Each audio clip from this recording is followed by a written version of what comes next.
Hello नमस्कार, स्वागत आप सबका आपके अपने उत्कर्ष यूट्यूब चैनल पर। और मैं हूं आपका होस्ट दोस्त नरेंद्र चौधरी। जैसे ही पटवार भर्ती आई थी अपने राजस्थान के अंदर, वैसे वैसे जैसे जैसे दिन गुजरते जा रहे हैं वैसे वैसे बहुत सारे जो पर्सन है वो आप लोगों की तरफ से आ रहे थे और उन्हीं पर्सनों की चर्चा हम लोग कर रहे थे। कई बार आ रहा था कि सर सिलेबस वगैरह क्या होगा, उसकी चर्चा हम लोगों ने की। सर शैक्षणिक योग्यता क्या होगी, उसकी चर्चा की। सर आपके यहाँ पे इसके अंदर कंप्यूटर कोर्सेज क्या लगेगा, उसकी चर्चा हम लोगों ने की। उसके बाद में कुछ कमेंट्स ऐसे आ रहे थे, वो आ रहे थे पटवार भर्ती 2025 के अंदर ज्योग्राफी के सिलेबस को लेकर के, और बच्चे बहुत सारे कंफ्यूज थे कि सर ज्योग्राफी किसकी आने वाली है, इंडिया की आने वाली है, वर्ल्ड की ज्योग्राफी आने वाली है, या फिर राजस्थान की ज्योग्राफी आने वाली है। और यदि राजस्थान की ज्योग्राफी आने वाली है तो कौन कौन से टॉपिक जो है उसके अंदर आने वाले हैं, और इन्हीं सब बातों की चर्चा आज के सेशन में करने वाले हैं। तो चलो करते हैं सेशन की शुरुआत। सबसे पहले हम बात करें, जब हम पटवार के सिलेबस की बात करते हैं, जब हम पटवार के ऑफिशियल नोटिफिकेशन के ऊपर जाते हैं और जब वहां पे सिलेबस देखते हैं तो सिलेबस के अंदर पहला जो बिंदु आता है वो आता है कि जनरल साइंस का। एक तो इसके अंदर आपके जनरल साइंस है, ये अच्छी बात है साहब। तो यहाँ पर जो पहला बिंदु था ये जनरल साइंस का था। उसके बाद यहाँ पर आता है हिस्ट्री, दूसरे नंबर पे हिस्ट्री। तो यहाँ पे दूसरा जो बिंदु आता ये आपका हिस्ट्री का आ जाता है। तीसरे नंबर की बात करें ये लिखा हुआ था पॉलिटी, अर्थात यहाँ पे पॉलिटी को लेकर के। चौथे की बात करें तो वो यहाँ पर आता है ज्योग्राफी ऑफ इंडिया। जी हाँ, ये ज्योग्राफी ऑफ इंडिया लिखा हुआ है, अर्थात भारत की परिस्थितियों की बात की थी। और भारत की बात करें तो यहाँ पे लिखा हुआ है भारत की भौगोलिक विशेषताएं। और मेरे बच्चों, भारत की भौगोलिक विशेषताओं का मतलब होता है कि जो ये अपना भारत है, इस भारत का एक तो सामान्य परिचय। सामान्य परिचय का मतलब होगा कि यहाँ पर इसके विस्तार को लेकर के आ जाएगा इसकी सीमा रेखा। सामान्य परिचय जो है ये बिंदु यहां से आने वाला। सामान्य परिचय का मतलब है इसके स्थिति और विस्तार को लेकर के। इसके अलावा इसकी बाउंड्री लाइन जो आते हैं, भाई कितनी सीमा, अंतरराष्ट्रीय सीमा कैसी है, जलीय सीमा कैसी है, इसके अलावा स्थलीय सीमा कितनी है, वो सब यहां पर इसके अंदर शामिल है। इसके अलावा भौगोलिक विशेषताओं के अंदर ये जो भारत है, इस भारत की आपके भौतिक प्रदेशों की बात करें। जी हाँ, आपके यहाँ पर भौतिक प्रदेश जो है कि भारत को भौतिक दृष्टि से कितने प्रदेशों में बांटा गया। हिमालय क्षेत्र की बात करें तो मध्यवर्ती मैदानी क्षेत्र है, प्रायद्वीपीय पठार है। तो तटवर्ती मैदानी क्षेत्र की बात करें तो द्वीप समूह, ये यहां पर आ जाता है। इसके अलावा यदि भौगोलिक विशेषताओं की बात करें तो आपके यहां पर इसकी जलवायु भी आ जाएगी कि भारत की जलवायु कैसी है, ये यहां से आ जाएगा। इसके अलावा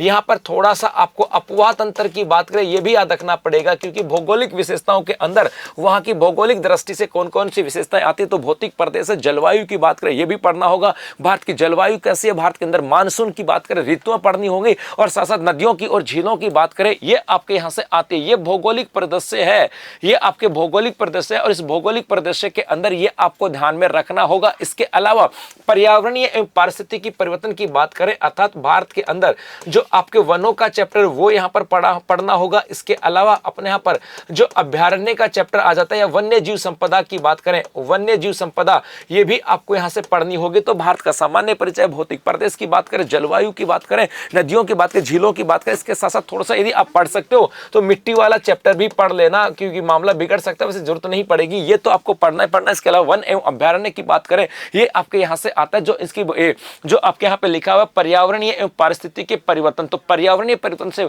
वन आते हैं, पारिस्थितिकी पर्यावरणीय आ जाएंगे। पारिस्थितिकी परिवर्तन का मतलब है इनका इंपैक्ट वगैरह क्या पड़ रहा है, ये यहाँ से आ जाए। तो भौगोलिक प्रदर्शनों के साथ आपको भारत के चैप्टर में पढ़ना है। लेकिन सर यहाँ पे तो मामला सुलझ गया, लेकिन सबसे उलझा हुआ जो मामला है वो आपके यहाँ पर आता है geography, history and polity of Rajasthan. और इसके अंदर देखें तो यहाँ पर पहला तो लिखा है राजस्थान के इतिहास की घटनाएं, कहीं भूगोल का नाम ही नहीं है। सेकंड में लिखा है राजस्थान की प्रशासनिक व्यवस्था, विधानसभा, उच्च न्यायालय वगैरह, ये यहाँ पर है। सामाजिक सांस्कृतिक मुद्दे ये कहीं नहीं है। स्वतंत्रता आंदोलन कहीं भी कुछ नहीं लिखा हुआ। लोक कलाएं, चित्रकला ये लिखी हुई है। मेले त्योहार लिखा हुआ, संस्कृति विरासत है, धार्मिक आंदोलन, पर्यटन स्थल है, और प्रमुख व्यक्तित्व। मतलब राजस्थान की ज्योग्राफी की बात करें, यहाँ पे लिख तो दिया गया कि geography of Rajasthan, geography of Rajasthan ये लिख तो दिया गया, लेकिन पर्टिकुलर कहीं टॉपिक नहीं है। तो आपको याद रखना कि यहाँ पर ऑल ज्योग्राफी यहाँ पर आपको पढ़नी है। आपको यहाँ पर इसका सामान्य परिचय भी पढ़ना है, तो आपको यहाँ पर आपके भौतिक प्रदेशों की बात करें वो भी पढ़नी है, तो आपको यहाँ पर आपके जलवायु भी पढ़ना है, तो आपको यहाँ पर आपका अपवाह तंत्र की बात करें वो भी पढ़ना है, तो आपको यहाँ पे खनिज भी पढ़ने हैं, तो आपको यहाँ पर आपके उद्योग भी पढ़ने हैं, तो आपको यहाँ पर परिवहन भी पढ़ना है, तो आपको यहाँ पर पर्यटन भी पढ़ना है, तो आपको यहाँ पर ऊर्जा भी पढ़नी है, तो कृषि भी पढ़नी है, तो पशु संपदा की बात करें तो ये भी पढ़नी है, तो जनसंख्या भी पढ़नी है, क्योंकि कहीं लिखा हुआ नहीं है कुछ भी, सिर्फ इतना लिखा था ज्योग्राफी ऑफ राजस्थान, अब कहीं पर कुछ मेंशन है ही नहीं। तो यहाँ पर इंडिया की बात करें तो इंडिया के अंदर सामान्य परिचय, भौतिक प्रदेश, जलवायु और प्रतंत्र वाला, इसके अलावा वन और अभ्यारण्य वाला पोर्शन आपको पढ़ना होगा, परिस्थिति वाला। और राजस्थान की बात करें तो राजस्थान के अंदर ओवरऑल जो है पूरी ज्योग्राफी जो है वो आपको यहां से पढ़नी है। तो इसको लेकर के कंफ्यूजन नहीं पैदा करना कि सर इसमें तो कहीं मेंशन नहीं है, नहीं है मेंशन, कोई बात नहीं, लेकिन ज्योग्राफी ऑफ राजस्थान लिखा, इसका मतलब है अब यहां पर हम लोग क्लासिफिकेशन नहीं करेंगे टॉपिक वाइज, और आपको पूरे टॉपिक जो है वो आपको यहां से पढ़नी है जी, ये आपको ध्यान में रखना है। चलो आगे देखो, इसके अलावा यदि हम बात करें, यदि आप पटवार की तैयारी कर रहे हो तो उत्कर्ष क्लासेस लेकर के आए आपके लिए